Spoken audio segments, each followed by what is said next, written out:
Hello and welcome to heliosblog. My name is Helios here for another reaction video. Today, Matthew Hussey talks about what to do when they pull away. Let's get into it. The reason she's alone is because she's difficult. Women are not accepting the bare minimum. Women fuck men they respect. All the women who say things like, I'm strong, independent, I don't need no man, like, y'all impress me. Women just gaslight each other and say what they want to hear.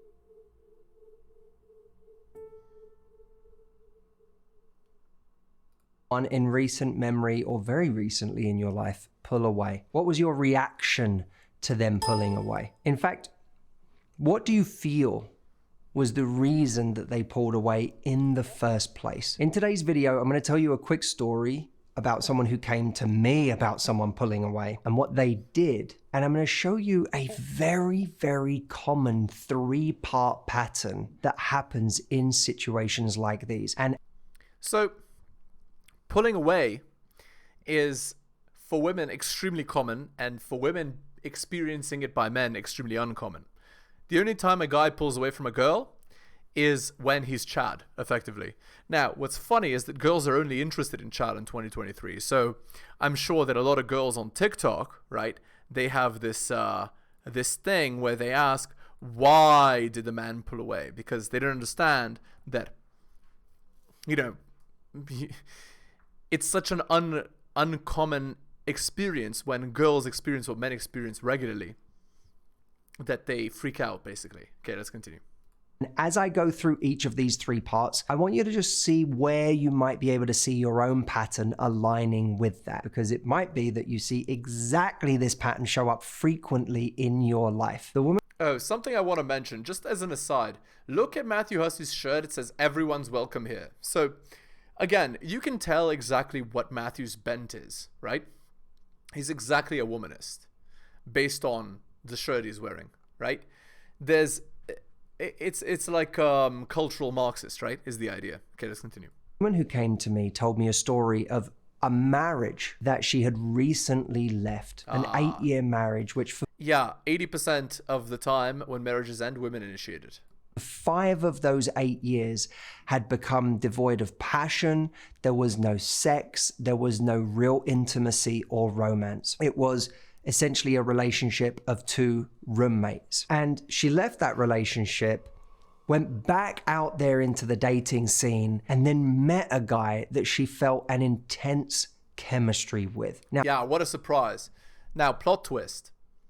Plot twist is that guy was the reason why she pulled away from the relationship in the first place. And that's why the guy then pulled away from the relationship. And then that was the excuse that she used to cheat on the guy, take half his stuff, take the children, take the house, etc. All too common a story in 2023.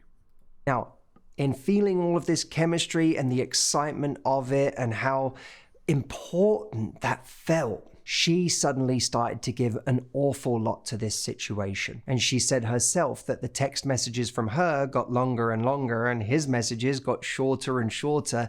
Yeah, because at that age, guys are looking for bedroom fun and girls are looking for an upgrade to their husband. Okay, shilling time. Hit the like, hit the subscribe, hit all for notifications. Drop me a donation like Hunter M, Adrian and Tom M. Just click more in the video description. Go to my Patreon and subscribe, patreon.com/theheliosblog, and buy my books at bit.ly/heliosbooks. Shitting is done. Let's continue.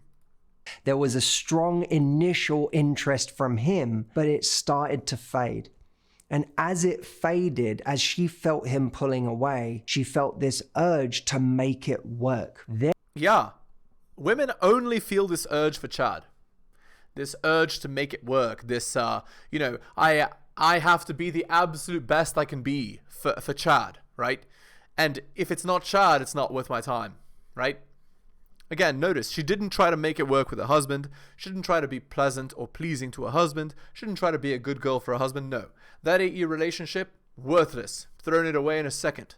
But this new guy, this Chad, who she felt an intense chemistry with, well, for this guy, all the work in the world should be given, right? Now keep in mind, guys, girls only work for Chad.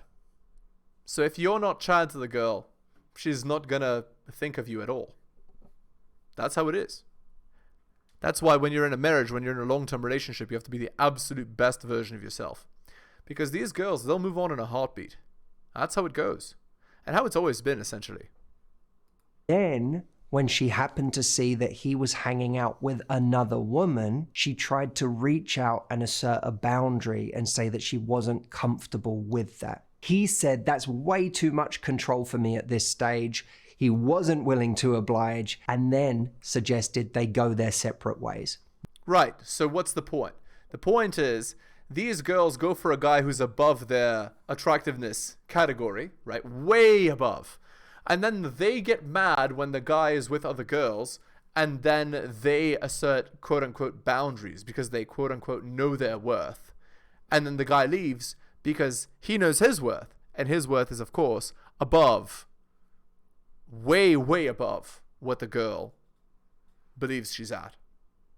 This is the point at which I entered the dynamic, and she said, Matthew, what do I do here? I really like this guy. I feel something extraordinary with him that I didn't feel in my marriage. Why did this happen when he showed all of this initial interest and then faded away? And because he is Chad. Women do everything for Chad, but the problem with Chad is that Chad has options.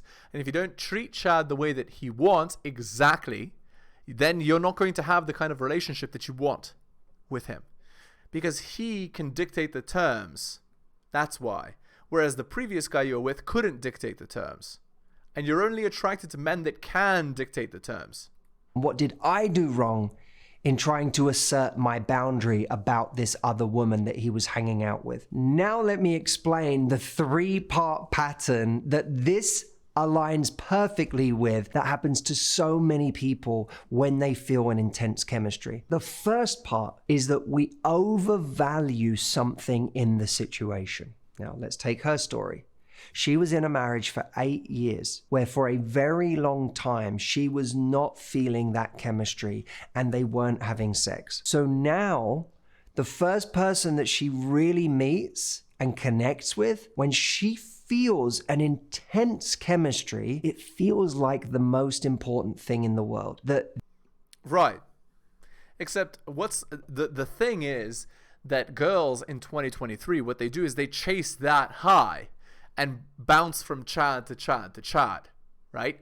Rather than maintaining their marriages, being good wives, understanding what their husband wants and needs, and meeting those needs. Because I guarantee you guys, she didn't do that. Instead of meeting that, they break it up, go to the first Chad they find, assume that they're going to get an upgrade from their marriage, assume that they're going to get that upgrade, go into that situation, get used and discarded, and then blame anyone but themselves. That's the classic pattern.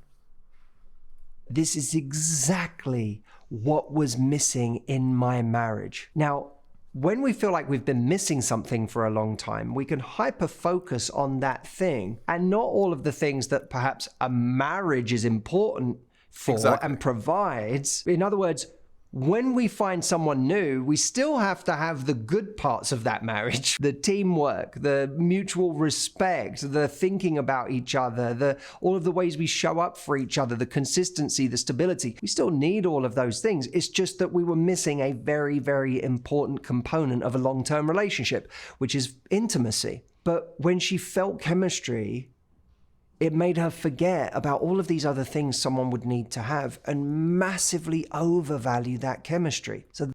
Yeah, right. So what she wanted was exactly an upgrade to her marriage plus the bedroom fun. And she thought that the first Chad that she found was going to provide her with that because he showed interest in her. But the truth is that guy has so many options that he just used her for bedroom fun, because she was providing it on a silver platter. Now, I don't know about you, but if I was meeting girls and I saw a girl that had a failed marriage, which is what a divorce is, I would never once consider her for marriage. Because if she has a failed marriage under her belt, then she's not a good bet for marriage in the long term, obviously. That's part one. And that happens to so many of us when we meet someone. There is something they have that we overvalue. And because we overvalue it, we put them and the possible relationship that may emerge with them on a pedestal. The second part of the pattern is this. When we overvalue something, based on that overvaluation, we begin to give way too much. So for her effort that she was putting into this was effort that corresponded with how important she thought it was because of the chemistry she was feeling. It did not correspond to how important he was making it or how... Well, here's the thing. Girls in a relationship with Chad, they are going to give much more than he gives them.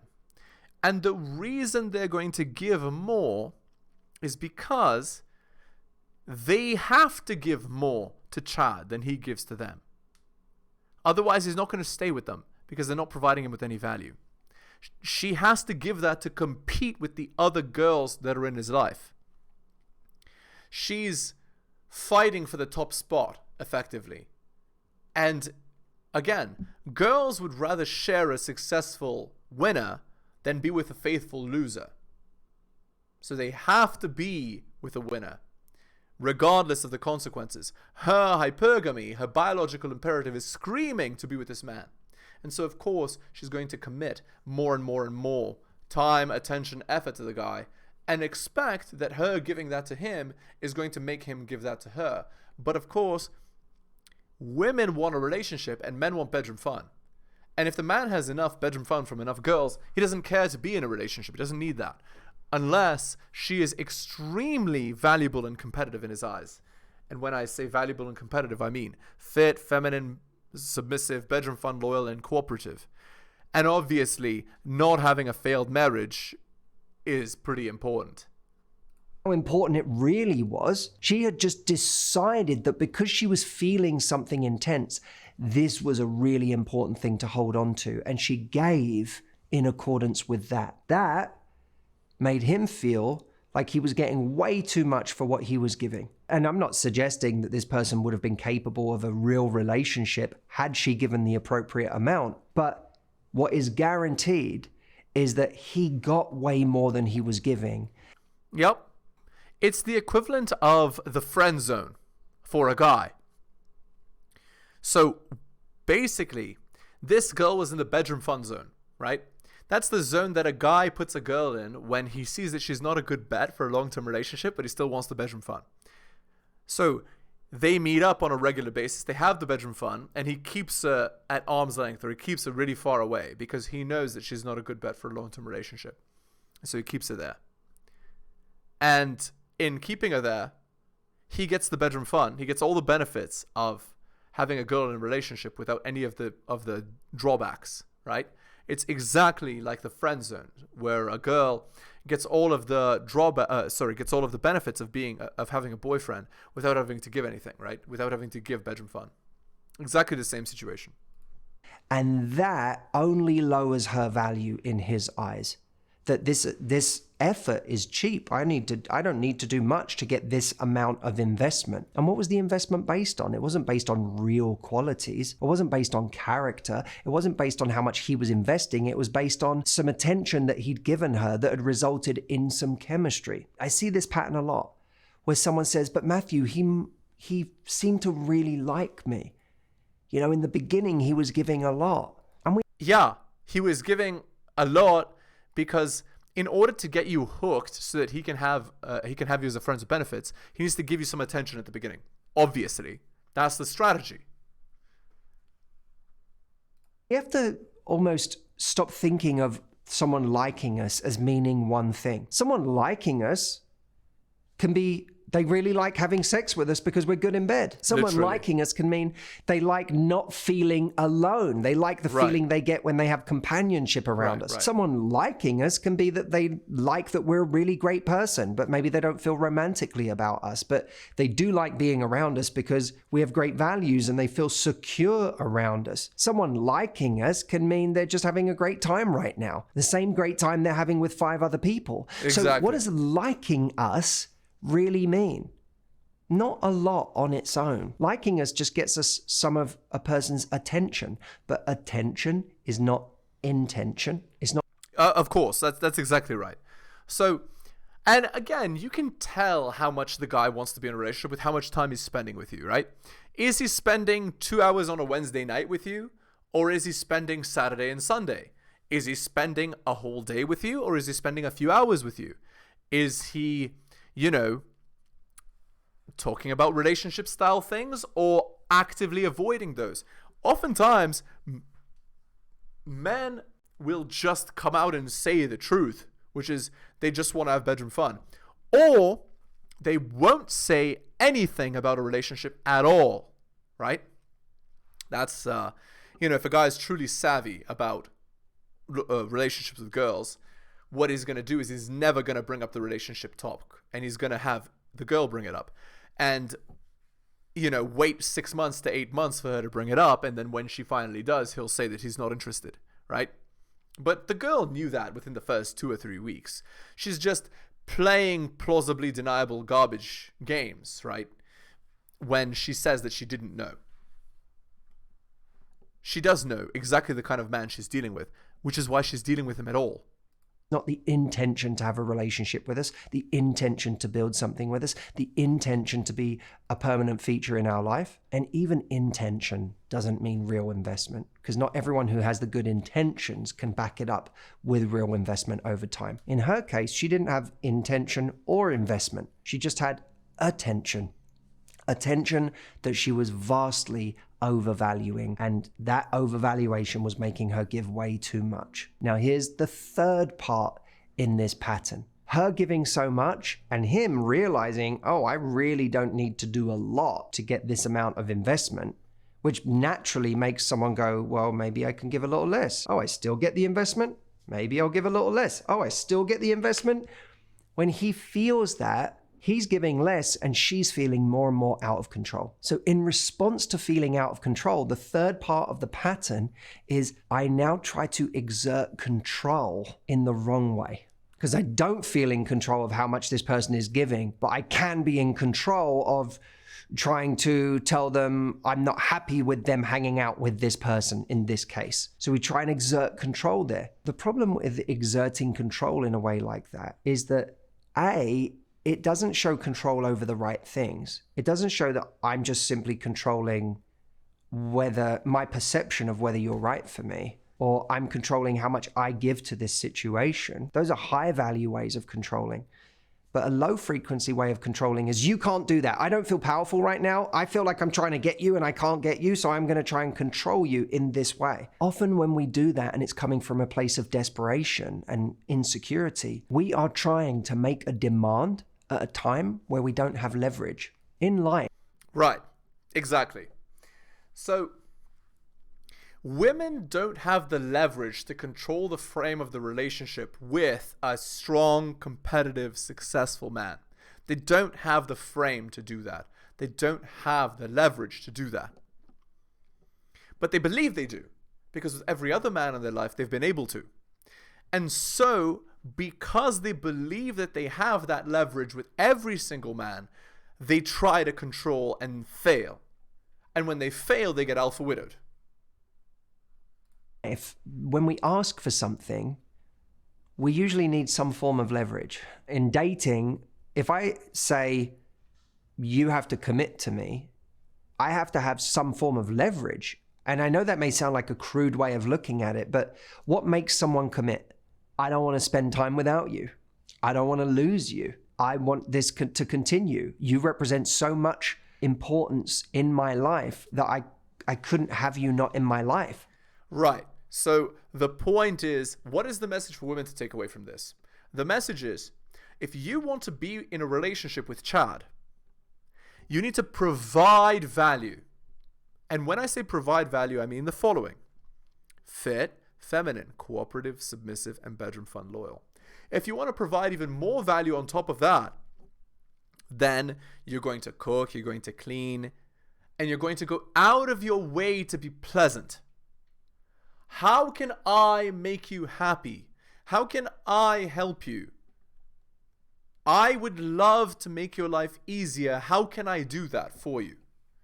And it's such a powerful thing. You have no idea. When you do something like that for a man, he truly feels your value and wants to keep you. So imagine you're a girl, you're physically fit, you don't have a very high end count. And when I say don't have very high, I mean, let's say under 10, okay? Let's say under 10 in 2023. Less than 10 end count. You're not old, so you're like, let's say 18 to 25. And you have the value-added skills, going out of your way to be pleasant, going out of your way to be cooperative, going out of your way to be feminine. You're dressing in dresses. You're wearing nice makeup, but it's not like, war paint. You're accenting your feminine features, but you're not overdoing it. You do your hair nice. You know how to cook. You know how to clean. You know how to be pleasant. When I say pleasant, I mean, understand, in order for a man to be competitive and successful, he has to work really, really hard. When he comes home, he doesn't want to experience getting pissed off by you. He doesn't want to experience you causing him more headache, more problems. He doesn't want to experience that. That hurts a man. That weakens a man. Imagine if it's the opposite. He comes home and he knows he's going to get a kiss. He's going to get a hug. He's going to get, "How was your day, honey? So nice to see you. I love you." Imagine that. Imagine he gets, "I made this food for you. I hope you enjoy it." "Oh, I folded and washed the clothes because I saw they needed to be washed, I washed the dishes because I saw that you were too tired to do it yesterday." Imagine how powerful this is. Chad appreciates this kind of thing. And if you wonder, why did Chad get into a long-term relationship with a girl that's uglier than me? Because she does all of those things. And in addition, she's also good in bed, right? And when I say good in bed, I mean, you understand that your man has needs and you don't say, "Oh, I'm not in the mood right now." Just think about it. A man goes to work, works his ass off, works so hard to provide you with a nice life, only for him to come home and have you say, "Oh, I have a headache," when he wants to have bedroom fun. Or, "Oh, I'm too tired." Yeah, that really makes a man want to put in the effort. Just think about it. "I really like you," or "I love you." That's a form of leverage. We don't think true. about it like that because it sounds too kind of manipulative almost. But the truth is, we ask when we have leverage. It's the same as in anything in life, in business. If you're asking someone to pay for something, the leverage is that you really want that thing, right? If you ask someone to pay for something they don't want, there's no leverage there. In her case, what I gather from this situation is this is kind of a charming guy enjoying himself, enjoying creating chemistry, Chad. maybe doing it with multiple people, enjoying that freedom. And the fact that he had chemistry with her wasn't enough leverage on its own, but she was treating it like it was. Indeed. In order to make an ask, someone has to really want us in that moment. They have to. Very, very good advice, Matthew. Very good advice. Very logical. Very understandable. Girls, if you want to get with Chad, you have to understand that you can't just provide what every other girl provides. You got to go above and beyond what they do. You have to beat your competition. And the more attractive the guy is, the more competition there is. You have to understand that. What do men want? That is the first question. That should be the top of your mind. What do men want? How can I provide that for the man that I want? And no, it's not just bedroom fun. to be asking for something. The right time to say, hey, something's making me uncomfortable, is when that person is actually asking to see you again. When that person is asking for more of your energy. When that person wants to keep dating you. That's a great time to say, hey, I'd love to keep dating you too, but there's something that's making me a little uncomfortable. Or I just want us to establish the rules going forward of what we're not going to do or what we are going to do. Those are the right times to ask for something. But if we don't have leverage, there's no point asking. In that moment, Indeed. what could she have done differently? Well, ultimately, if she feels like she's texting more and more and more and him less and less, that's a good time to step back. And It's a good time to withdraw attention. He's just not that into you. And the same, I could say, men, of you. If you are giving a girl attention and her response is to pull away, it means she doesn't value your attention. She doesn't value your attention. She obviously values another man's attention above yours. Okay, she's allowed. But that doesn't mean you then need to continue this arrangement. The arrangement doesn't favor you, so the arrangement stops. Simple as that. the next time he reaches out to her, she shouldn't ratchet up the energy she gives him until she feels a ratcheting up from his side. That's right. That's called a tit-for-tat strategy in game theory, right? When both people are being cooperative and neither are cheating, both actually win. Okay, we're going to end the video there. Hit the like, hit the subscribe, hit all the notifications. Drop me a donation like Hunter M, Adrian on, Tom M. Just click more in the link in the description. Buy my books at bit.ly/heliosbooks. And of course, go to my Patreon and subscribe. Patreon.com/theheliosblog. Thank you so much for taking the time, guys, to listen to my video, especially if you listen to the end. You guys are wonderful. Take care of yourselves, and I'll see you next time.